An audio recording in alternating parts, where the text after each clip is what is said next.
Eagle Warriors, elite shock troops of the all-conquering Aztec Empire. This is a society of warriors. Armed with shock weapons.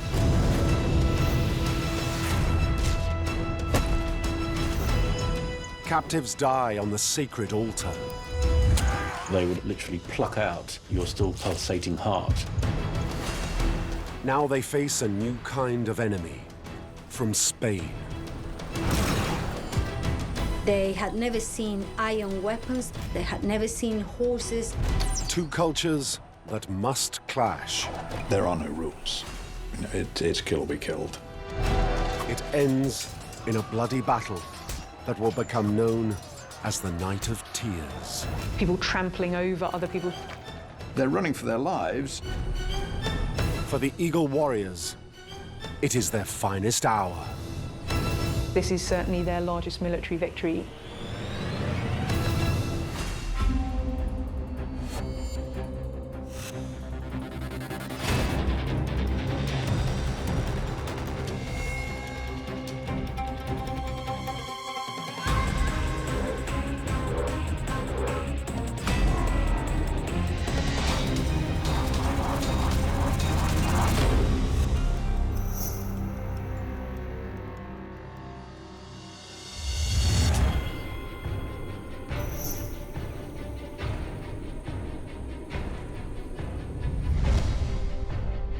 The mighty Aztec Empire is at its zenith.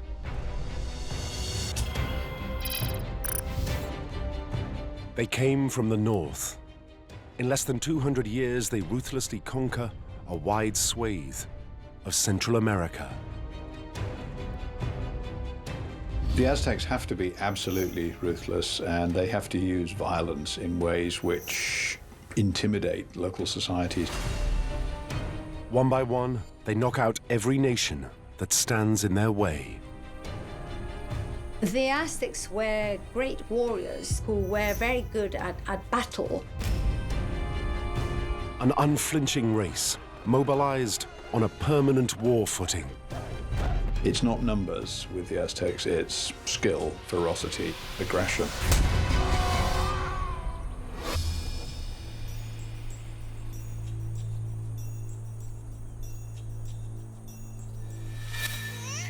Aztecs are literally born to fight. From the time a male baby is born, he is personified as a warrior. He's given tiny weapons, little shield and bow and arrows. The midwife talks about it all as if he's going to grow up to be a warrior. After the birth, a seasoned warrior takes away the baby's severed umbilical cord. He then buries it on a blood-soaked battlefield. And this was a symbol of hope that the young boy would then aspire to and become a great warrior in his own right.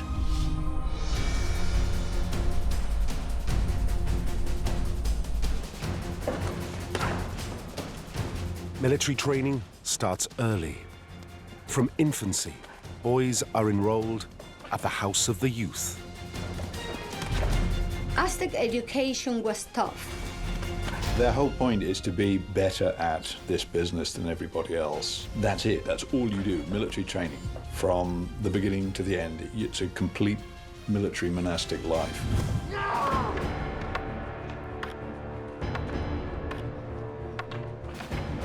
Battle-hardened veterans are assigned to the novices. Their job? To turn boys into killing machines. You take away that sense of individuality, you take away the sense of fear. You would expect beatings or deprival of food. You spend a lot of time drilling these people into automata, so that when they get to battle, they're not thinking, is this the right thing to do? There's the enemy, I hit him. That's my job.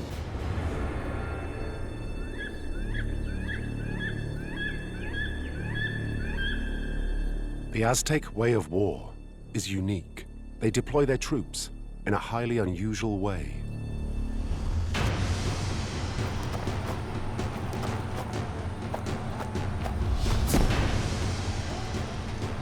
When the Aztecs went to war, they went to war to capture prisoners. The object is to hurt, maim, capture, but it's not to kill. They didn't kill in battle. The idea was to capture a prisoner. Being able to bring those captives back with you was a sign of great achievement.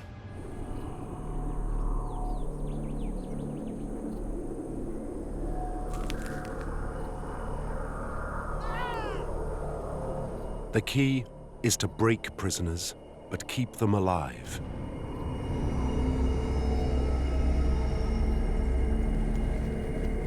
They are needed for a higher purpose. On the altar of the Great Pyramid towering over the Aztec capital, Tenochtitlan,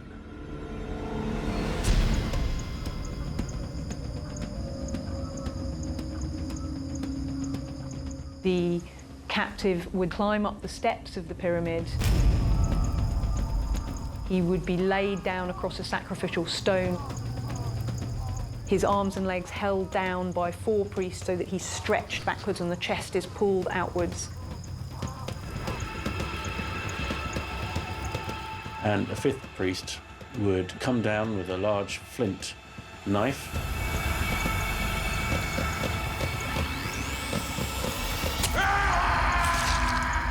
and cut open your abdomen, reach inside and literally pluck out your still pulsating heart.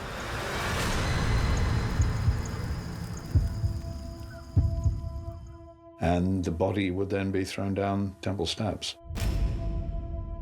And they would do this over and over again. It wasn't once, it was many, many times.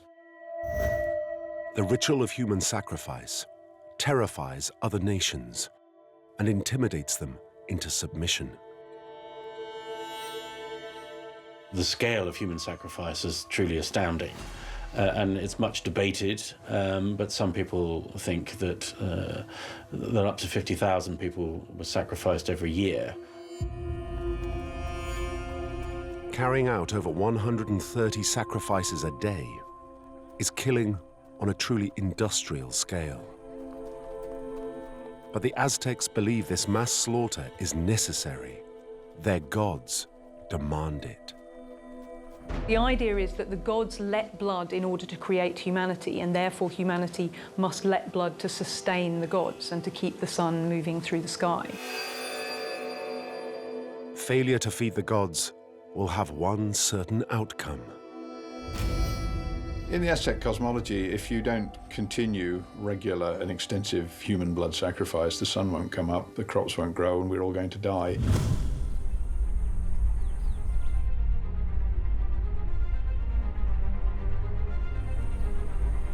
Whether for spiritual or political reasons, the Aztecs believe human sacrifice is an existential necessity. It is so crucial that the empire develops a dedicated corps of special forces, trained to deliver captives, and lots of them. These men are called the soldiers of the sun. They are the Eagle Warriors.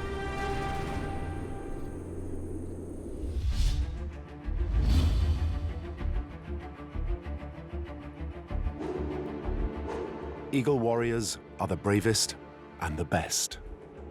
Warrior masculinity is central to Aztec identity. Men promote themselves, they promote their identity, they promote their importance through being warriors. And as with today's special forces, entry into their ranks is highly selective. A social and a military structure develops that privileges people who take a lot of captives. This is how you earned your stripes, literally, and rose through the ranks of the military. The more captives that they were brought to the capital, the more successful they were considered.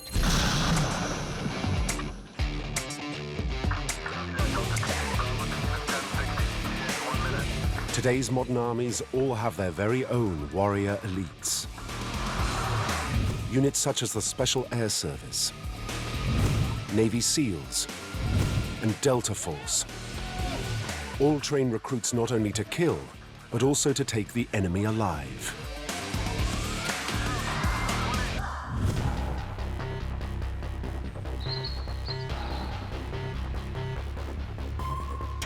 Ken Jones served with Great Britain's SAS, a body of men ruthlessly proficient in the art of taking captives. Snatchers are an essential task of special forces units.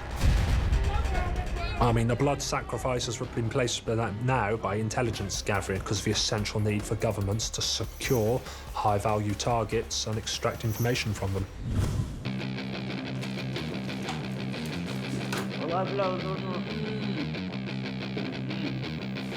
And as it was for the Eagle Warriors, today's snatchers need a high degree of skill and courage. To be involved in a snatch, it's just a short burst of intense aggression and fluidity. In the first few seconds, you know that the target or targets are going to react because you're trying to assert control of a situation. If it drags on, then it's a bad job.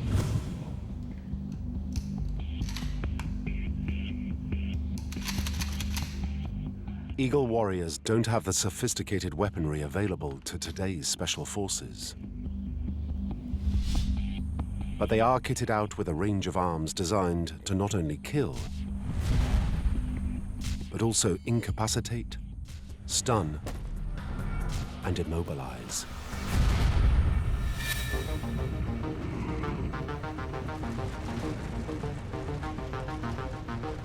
These weapons all have one thing in common.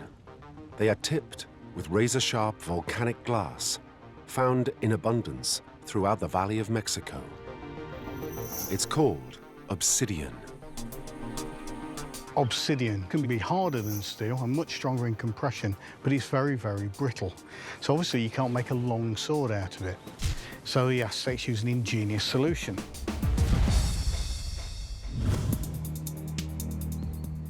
This is the macahuitl, which is the Aztec equivalent of a sword. It's basically shaped hardwood with channels cut into the side into which these sharp obsidian blades are fitted. This gives a razor-sharp cutting edge to a heavy club-like weapon. Struck on the skull, it would cut through flesh and muscle and sinew, smash the skull, destroy the brain. You'd be dead almost instantly.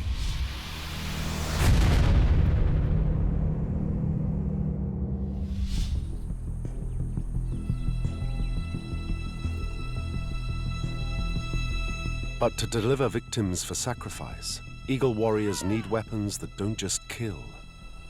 The Aztecs are looking fundamentally for captives. They want to be able to subdue their enemies, and so you can use it as a flat subdual weapon. You can beat somebody literally into submission by using the weight on joints, shoulders, knees, vulnerable points to render a man senseless. You've then got your captive to sacrifice.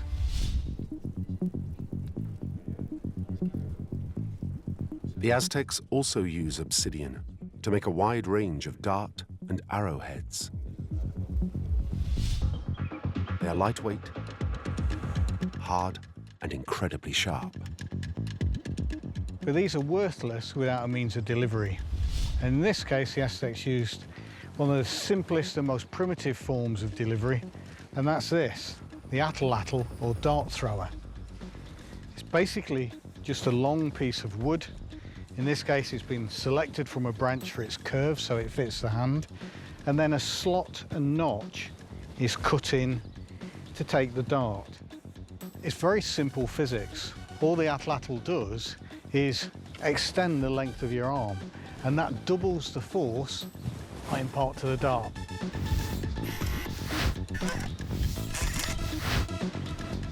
Armed with the atlatl, an Eagle Warrior can down an enemy from up to 100 meters away.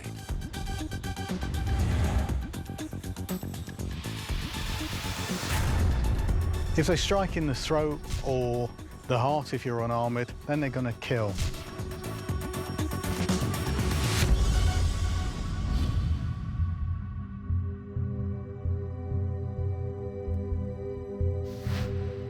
But the atlatl is not primarily designed to kill, but to disable.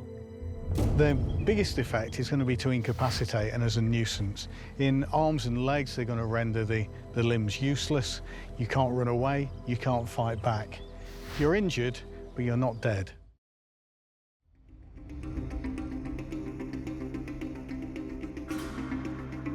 Eagle Warriors have one more use for obsidian. They fit it to the basic spear. The Aztecs were using obsidian blades, razor-sharp edges, and a sharp thrusting point, but fixing it to a shaft to give them extra reach to get round the defensive weapons of their opponents and strike at vulnerable points. You can make lots of rapid, accurate strikes. You can strike at the throat, down into the groin, maybe even into armpits. And all the time, well within this safe area, beyond the reach of the enemy's weapons. The obsidian-tipped spear is also the Eagle's snatch squad's ideal tool for controlling their prisoners. It's very useful for marshalling and herding captives. You can direct them to where you need them to be. And if you really need to, you can reverse the weapon and strike with the butt to subdue them and quell them.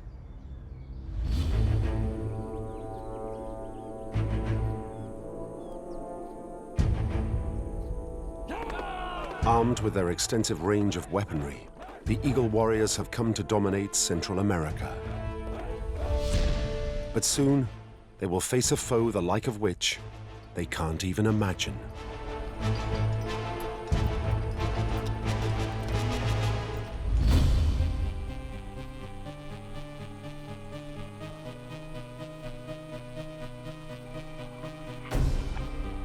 It all begins with a series of strange events in the Aztec capital, Tenochtitlan. Montezuma is now in the 17th year of his reign. He presides over an empire that has never been bigger and never been stronger. But this all-powerful ruler is a deeply worried man. The Aztecs were a culture that believed in omens, and there were 12 omens indicating that some kind of terrible catastrophe was going to happen. Streaks of fire are seen shooting across the night sky. It is reported water in the lake surrounding the city has suddenly bubbled and boiled over. For no apparent reason, temples have suddenly caught fire and burnt to the ground. It's hard to imagine what they would have made of this other than being pretty terrified.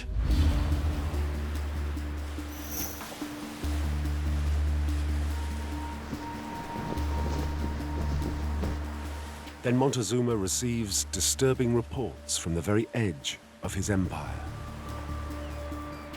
A mysterious force of what are described as floating castles have been spotted approaching the east coast. Strange men come ashore. They have white complexions, wear bizarre outfits, and are armed with unknown powerful weapons.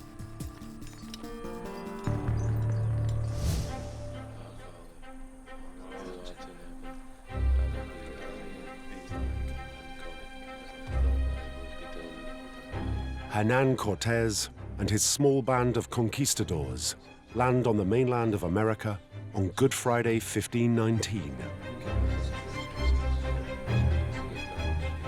They want to claim this land for their god and the King of Spain. They also plan to get very rich.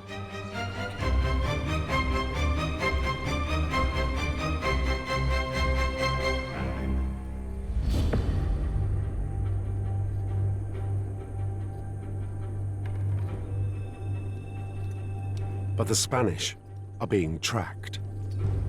Eagle Warriors watch their every move and dispatch urgent reports back to the capital. So Montezuma is really anxious to find out who they are, to find out what they've got, what they want, and how he's going to deal with them.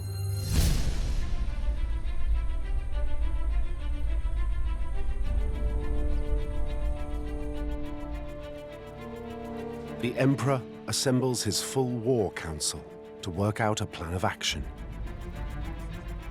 Montezuma would have been surrounded by his closest and most senior advisors.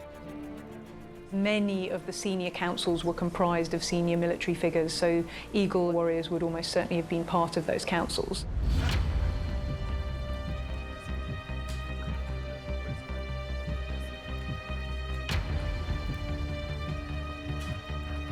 The War Council tries to make some sense of the astonishing drawings that have been made of the intruders. The Eagle Warriors' attention is drawn to sketches of a strange and powerful unknown weapon. This kind of random killing thing, you can kill somebody a long way away and it makes a lot of noise and smoke. So there's sound, there's smoke, there's shock. And it isn't just unknown weapons the Aztecs are faced with. So we've got two animals they're not familiar with. They would have been completely flabbergasted by these giant creatures, these horses. These Spanish fighting dogs, these are terrible things. They had never seen horses, they had never seen dogs trained to kill. So there's a lot of shock. There's a lot of, technology, anxiety comes in here. What is all of this?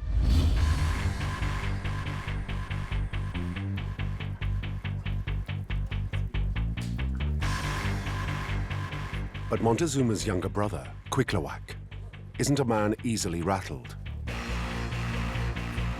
This senior military commander demands a swift, sharp campaign to annihilate the interlopers. He argues they may have strange new weapons, but they're small in number and no match for the Eagle Warriors.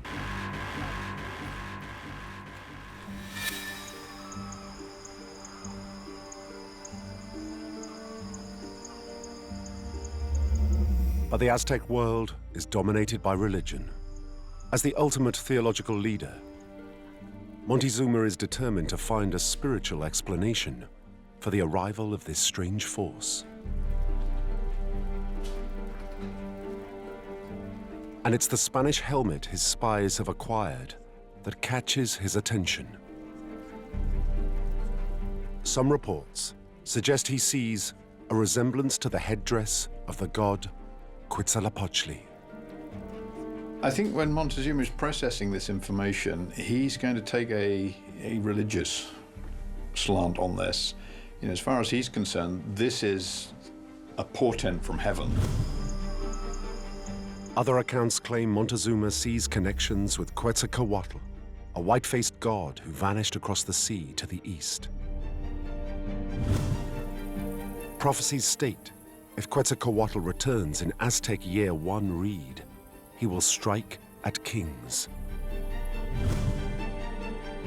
It is now Year 1 read, and it seems a white-faced leader has indeed appeared from the east.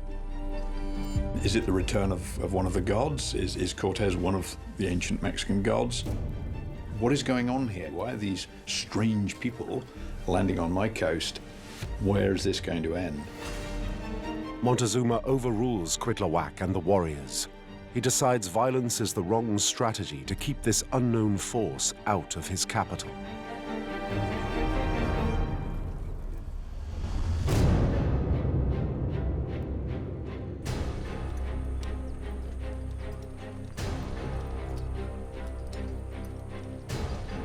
Ambassadors have suggested that there is one thing that these strangers value above all: gold.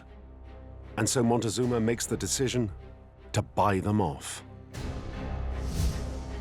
Cortés was presented with beautiful gold presents.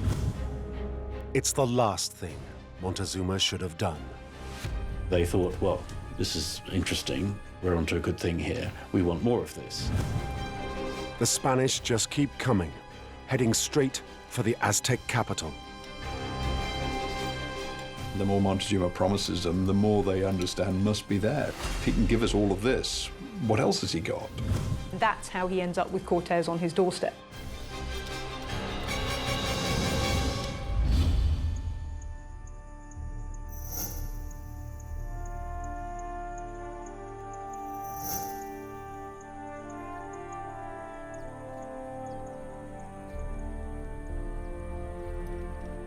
After a 7-month, arduous march, Cortés and his band of conquistadors get their first sight of the Aztec capital, Tenochtitlan.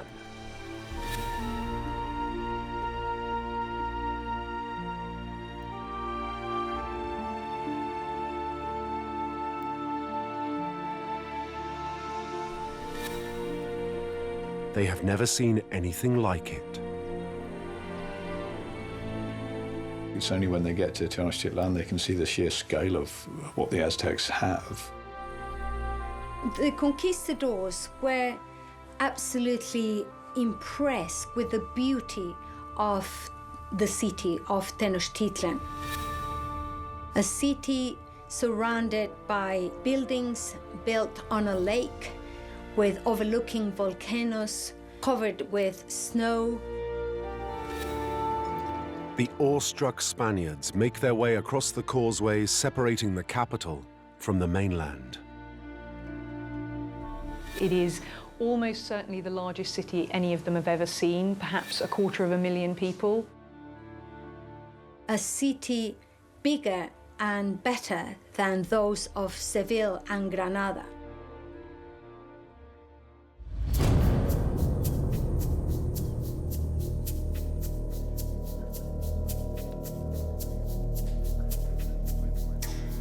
Finally, Cortés gets to meet the man whose powerful and wealthy empire he plans to seize.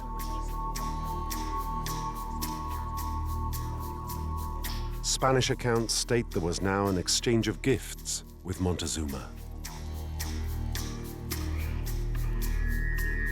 Historians disagree over whether Montezuma receives Cortés as a god or as a respected ambassador of a mighty foreign empire.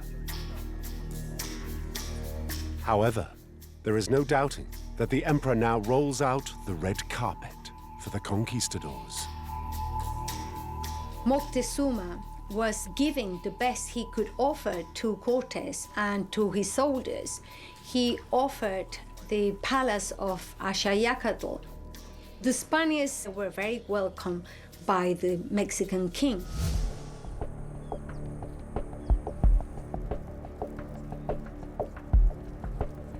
But whether by accident or design, Montezuma has placed the Spaniards in a location where they can be kept an eye on.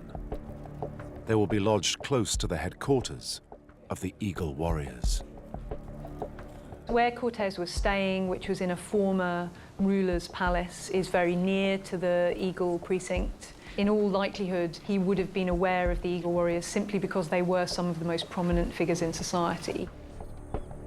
The Eagle Warriors are now eye to eye with the Spanish and leave them in no doubt as to what their job is in the Aztec Empire. The Spaniards would have picked them out for soldiers, from their dress, from the way they carried themselves. This is their army. And just two rough street gangs eyeing each other up.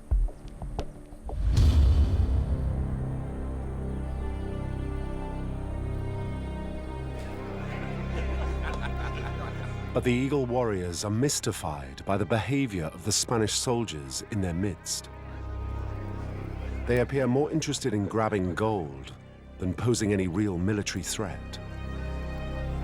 Furthermore, the Eagles have the conquistadors outnumbered and contained in their palace compound. What the Aztecs don't understand yet is just what sort of man they have let into their city. There's no doubt that Cortés was a very clever, strategic thinking soldier. He realized that they were in a very difficult situation, but he also realized that there were enormous riches and rewards to be had by staying put.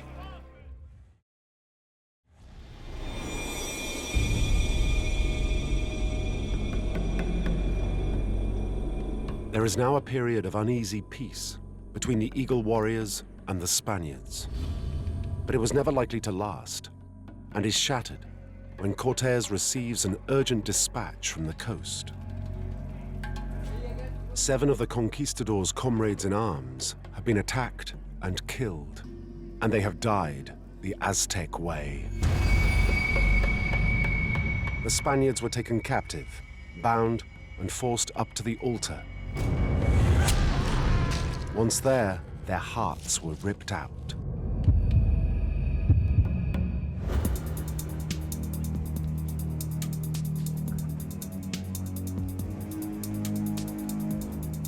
The conquistadors are appalled at the news. It's a timely reminder of their likely fate if the Eagle Warriors go on the offensive. But for now, the Spanish are hell-bent on revenge. You can kill, but you don't sacrifice. Killing, but not murder. What the Aztecs are doing is murder. It's the deliberate killing of helpless prisoners.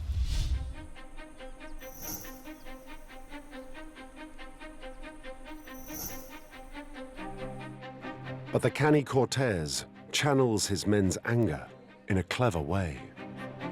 He leads an armed deputation to the royal palace. He wants to seize himself a hostage, and not just any hostage. One of the masterstrokes that he had was to carry out the kidnapping of Montezuma. Cortés was very clever because he was saying, it's not me that wants to keep you here. I would let you go back today if I could, but it's all my captains that they're crying for your blood. I'm really looking after your best interests. It's unclear why Montezuma finally does give in to the threats of Cortés. But comply he does, and the mighty emperor allows himself to be marched off and placed under effective house arrest. In order to use Montezuma effectively as a puppet ruler, though, there has to be a degree of consent. And whether that's obtained through fear or through a need for cooperation is hard to tell.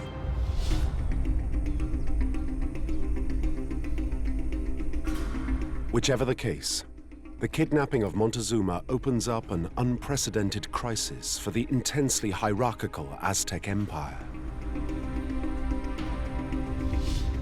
Any likely response can only come from senior military commanders and leading Eagle Warriors.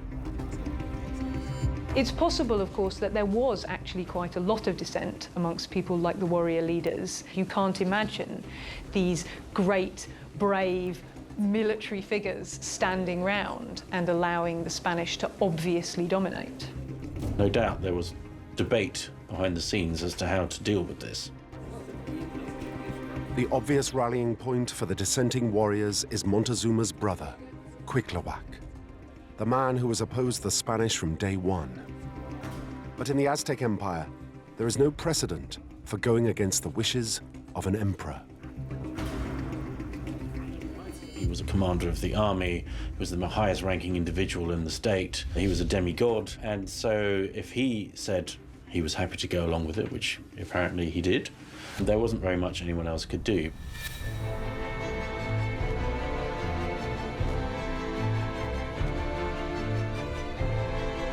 To add insult to injury, Cortés now demands the keys to the Totocalli, the empire's vast treasure house. This is what the Spanish have crossed the seas and risked their necks for. Jewelry, precious stones, and gold. Huge amounts of gold.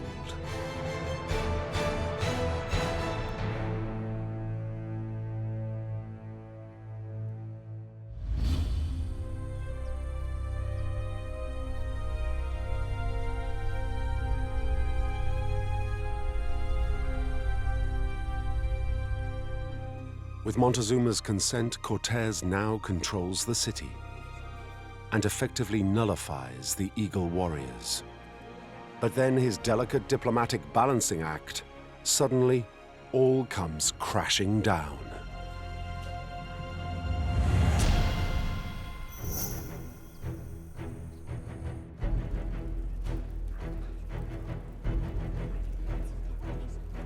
Cortés returns from a mission to the coast to find Tenochtitlan in open revolt. He comes back to the city and is very unhappy to find his troops besieged and starving in the palace where they'd been staying.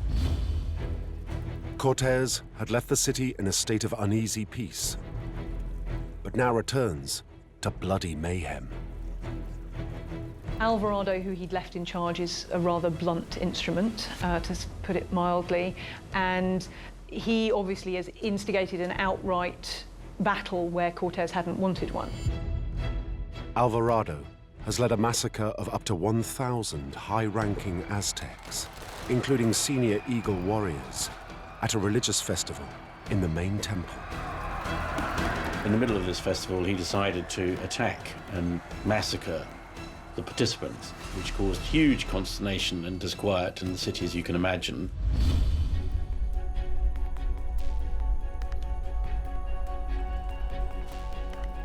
It's the final straw for the military commanders and embittered Eagle Warriors.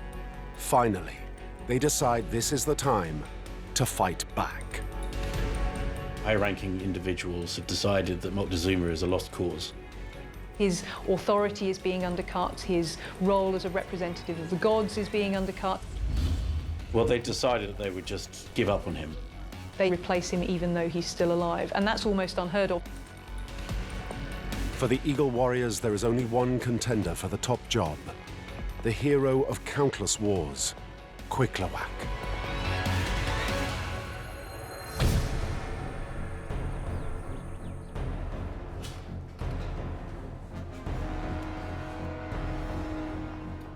Cuitlawak instantly presses his Eagle Warriors into service.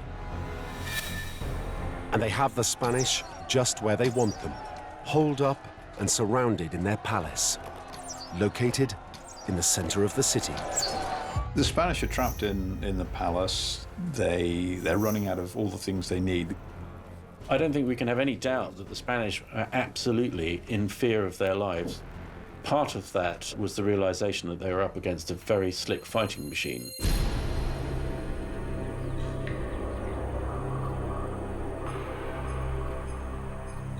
Hopelessly outnumbered, Cortés begs Montezuma to appeal to his subjects to let the Spanish leave the city. But the hapless emperor is jeered and pelted with rocks.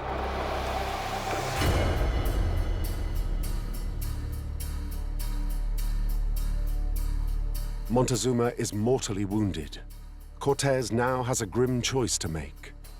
He must either fight against the overwhelming odds or surrender with the inevitable consequences. They slept with their armor on, they slept with their horses saddled and bridled, ready to escape. They knew that they were in a very perilous situation.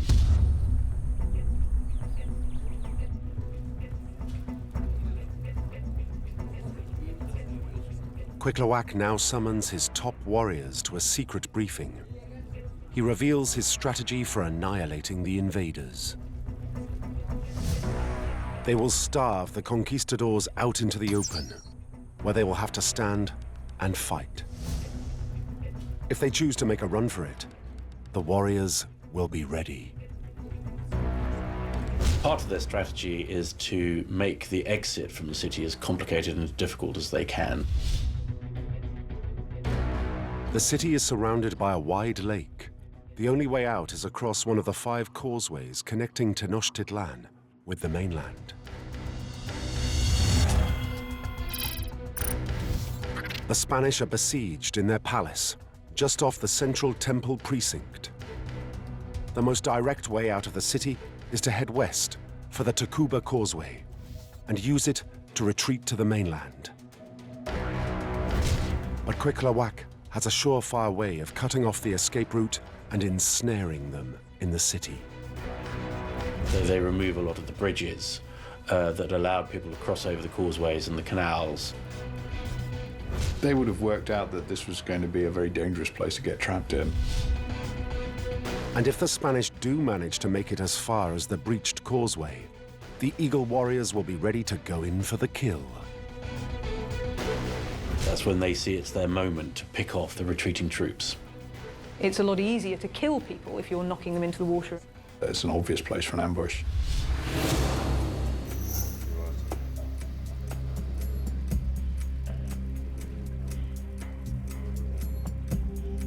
The situation is becoming increasingly desperate in the Spanish compound. Cortés mounts the walls to scout a potential escape route out of the city. But what he sees shocks him. Cortés can see already the bridges have been destroyed or rendered useless. Even worse, by now the conquistadors are almost out of water, food, and gunpowder. Their options are stark. Break out and face a quick end at the hands of the Eagle Warriors, or stay put and slowly starve to death. They decide that they're just going to have to break out.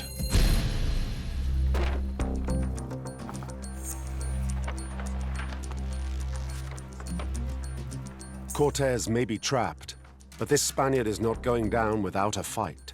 He orders his men to rip down the wooden beams from the roof of the palace. They lash the spars together. They hope this makeshift bridge will span the gaps in the causeway. The conquistadors are almost ready to break out, but first, they have one final all-important job. It tells us a lot about them that before they break out, they divide up the gold and every man has his share. And a lot of the soldiers loaded themselves up with this gold. I mean, why wouldn't they? It was too good an opportunity to miss.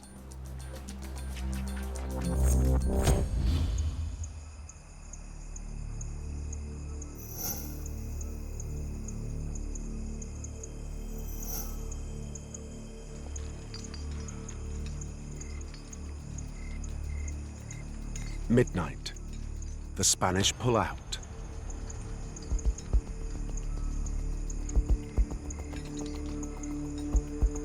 Unimpeded, they make their way stealthily through the city and head due west towards the Tacuba Causeway.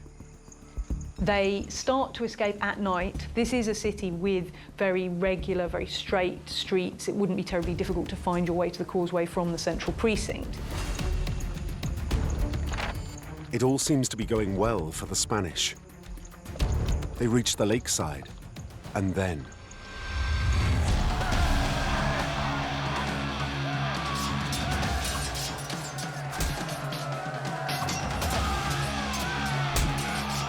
The Mexicans were ready to kill as many Spaniards as they could. The Eagle Warriors soon put the portable bridge out of action. Now they have the Spanish trapped all along the causeway. They're, of course, at an incredible tactical disadvantage, being attacked from all sides while they're trying to escape across these narrow causeways. The Eagle Warriors are seasoned, they are skillful, they have terrible weapons that inflict terrible damage. However good your armour is, it will only take you so far against incredible weight of numbers. Despite their sophisticated weaponry, the Spanish are now cut off by the Eagle Warriors. The Spanish had to wade through and jump over these gaps, these canals, where the bridges had been taken away. And then it descends into chaos. People trampling over other people to try and cross the gaps in the causeways. The Spanish now pay a high price for their lust for gold. They're running for their lives and they're carrying a large weight of gold with them. So either they're unbelievably brave or unbelievably stupid. And a lot of them actually came to grief because the weight of the gold in their clothes just dragged them to the bottom of the water and they drowned.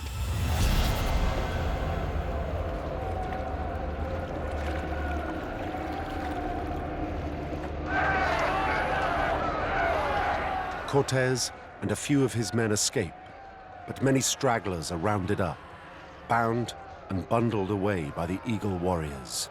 They know exactly what to do with their captives. Spaniards didn't surrender. They were stunned and captured and dragged away. The proud Eagle Warriors have suffered months of humiliation at the hands of the Spanish invaders. Now it is time for their revenge. The Spanish who have made it to the safety of the mainland can do nothing but look back at the city in horror. The sight of the sacrifices on the pyramids, the sound of their own companions being butchered up there.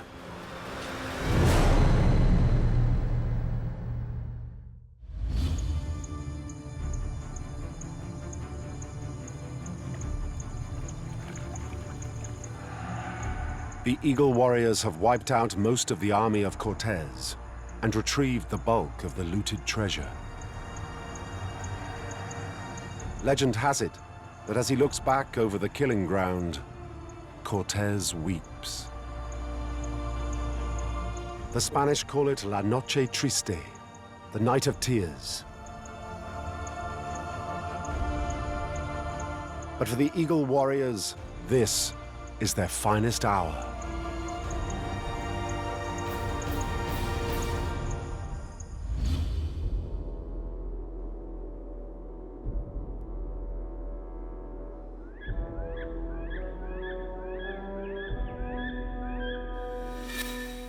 Within a year, Cortés raises a new army and once again marches on Tenochtitlan. After months of fierce street fighting, the Spanish finally take the shattered city.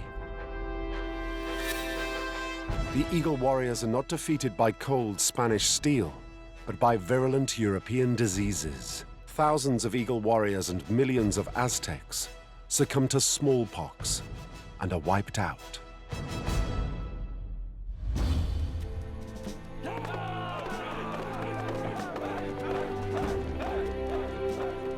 History often dismisses the Aztec warriors as hopelessly ineffectual when faced by the conquistadors.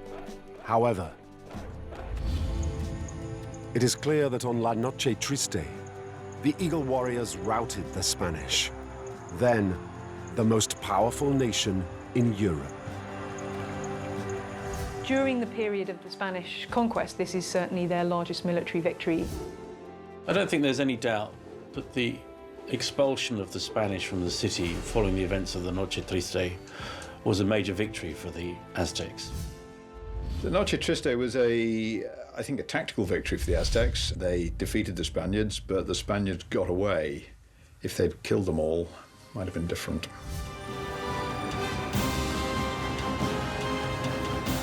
Today, the Mexican capital stands on the ruins of one of the most fabulous cities ever constructed, and on the bones of one of the most powerful fighting forces ever raised, the Aztec Eagle Warriors.